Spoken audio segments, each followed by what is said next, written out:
ఈరోజు మిట్ట మధ్యాహ్నం మదనపల్లి సెంటర్లో కూర్చొని 2 మాటలు మాట్లాడుకోక తప్పదు.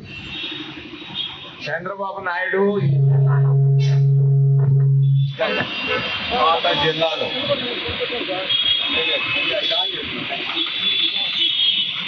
చంద్రబాబు నాయుడు చేసిన పొరపాటు అంతా ఇంత కాదు, కొండంత తప్పు చేశారు. బ్రిటిష్ వాళ్ళు చేసేవాళ్ళు 100 సంవత్సరాల క్రితం విభజించి పరిపాలించడం. పాపం ఏమీ తెలియని చంద్రగిరిలో పుట్టిన చంద్రబాబు నాయుడు దళితులను విభజించి పరిపాలించాలనుకుంటున్నాడు. నేను చెప్తున్నాను చంద్రబాబుకి, ఇదే చివరి రోజులు, నీకు చివరి సంవత్సరాలు. ఇక జీవిత కాలంలో రాజకీయంగా నువ్వు ముందుకు పోలేవు.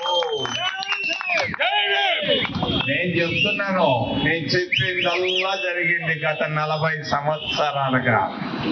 భారతదేశ రాజకీయాలను శాసించాం. నేను చెప్తున్నాను చంద్రబాబు, నువ్వు తొందర బాబు అయ్యా, తొందర బాబువి.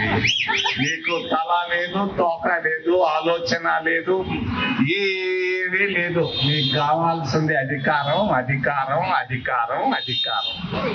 నువ్వు 15 సంవత్సరాలు ముఖ్యమంత్రిగా ఉన్నావు.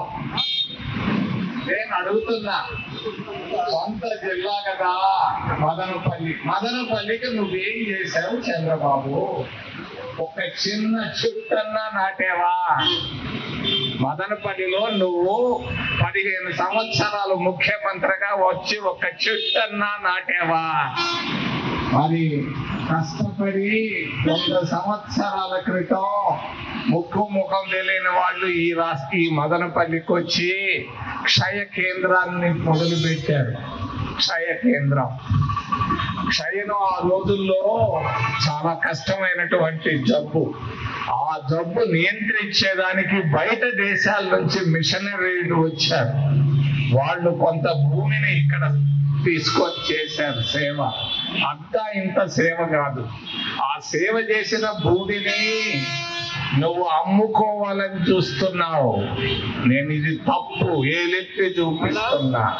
మెడికల్ కాలేజీకి, ప్రభుత్వ మెడికల్ కాలేజీకి ఇచ్చినటువంటి భూమిని బెంగళూరులో డబ్బు చేసుకునే దాని కొరగా నువ్వు దీన్ని అమ్ముకోవడం చాలా తప్పు, తప్పు, తప్పు. చంద్రబాబు, నువ్వు వయసుకు మించిన పొరపాట్లు చేస్తున్నావు. నీ పొరపాట్లు ఆపు, ఆపు, ఆపు. చేసినవి చాలు. ఎన్నో తప్పులు చేశావు. ఈ తప్పు చేయొద్దు. వర్గీకరణ అనే దాని జోలికి పోవద్దు. నువ్వేదో పెద్ద ఉపన్యాసం ఇచ్చావు తరిమెల నాగిరెడ్డి లాగా మొన్న అసెంబ్లీలో, మండలిలో. ఏంది నీ ఉపన్యాసం? నువ్వు అవి మమ్మల్ని విభజించేది ఏమయ్యా? తెలివి ఉందా నీకు?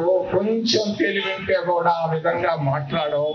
నేను ఖండిస్తున్నాను చంద్రబాబు ఆలోచన విధానాన్ని. మరి ఇది ఒక ఆర్ఎస్ఎస్ వాళ్ళు చేసే విధానం. ఇది ఆర్ఎస్ఎస్ ఆలోచన విధానాన్ని తెలుగుదేశం పార్టీ, ఆంధ్రుల ఆత్మగౌరవం కొరకు పుట్టినటువంటి మరి తెలుగుదేశం పార్టీ ఈరోజు ఆర్ఎస్ఎస్ ఆలోచన విధానాన్ని తీసుకొని మరి రాష్ట్రంలో ఉన్నటువంటి మాల మాదిగలను ముక్కలు ముక్కలు చేయడం ధర్మమా, న్యాయమా? ఓ చంద్రబాబు, నేను అడుగుతున్నా. నువ్వు చేసింది తప్పు, తప్పు, తప్పు. సవరించుకో. ఇప్పటికైనా నేను నీకు సున్నితంగా హెచ్చరిక చేస్తున్నా. మదనపల్లి నడిబొడ్డు నుంచి 1 నెల లోపల ఈ వర్గీకరణ అనే దాన్ని వెనక్కి తీసుకో. చేసిన ఇది రాజ్యాంగ విరుద్ధం, రాజ్యాంగ విరుద్ధం. రాజ్యాంగ విరుద్ధంగా నువ్వు చేసేదానికి హక్కు లేదు. పార్లమెంటులో చట్టం చేయాలి. పార్లమెంటులో చట్టం చేసిన తర్వాత ఏదైనా చేయాలి. అయినా కూడా సుప్రీంకోర్టు ఇచ్చినటువంటి చిన్న డైరెక్షన్ కు నువ్వు ఇంత పనులు చేస్తావా? ఉపకులాలా? ఏందయ్యా నీ ఉపకులం? ఏందయ్యా నువ్వు ఎక్కడ పుట్టావయ్యా? నువ్వు చంద్రయ్య 2 ఎకరాల రైతు, గుడిసెలో పుట్టావు. మీ నాన్న, అమ్మ, ఆ తమ్ముళ్ళు అందరూ నాకు తెలుసు. ఎందుకు చేశావు ఈ పొరపాటు? సరిదిద్దుకో, సరిదిద్దుకో, చరిత్రహీనుడవుతావని నేను తెలియజేస్తూ మా అందరూ ఖచ్చితంగా వాళ్ళ పాటలు పాడుతుంటే నా కళ్ళల్లో కన్నీళ్లు తిరిగిపోతున్నాయి. మరి ఇటువంటి కార్యక్రమాన్ని మదనపల్లిలో ఏర్పాటు చేసినటువంటి నా మిత్రులు అన్న యమల గారికి హృదయపూర్వకంగా అభినందనలు తెలియజేస్తూ, అశోక్ గారు పాపం, అశోకుడిని నేను చూడలేదు, రాజుని పాపం చెట్టు కింద కష్టాలతో తిరుగుతున్నాడు. ఆయన కూడా హృదయపూర్వకంగా అభినందిస్తూ ప్రతి ఒక్కరిని పేరు పేరున ఇక్కడ నిలబడినటువంటి ప్రతి ఒక్కరు, రాజ్యాంగ స్ఫూర్తితో నిలబడినటువంటి ప్రతి ఒక్కరిని హృదయపూర్వకంగా నేను అభినందిస్తూ సెలవు తీసుకుంటున్నాను.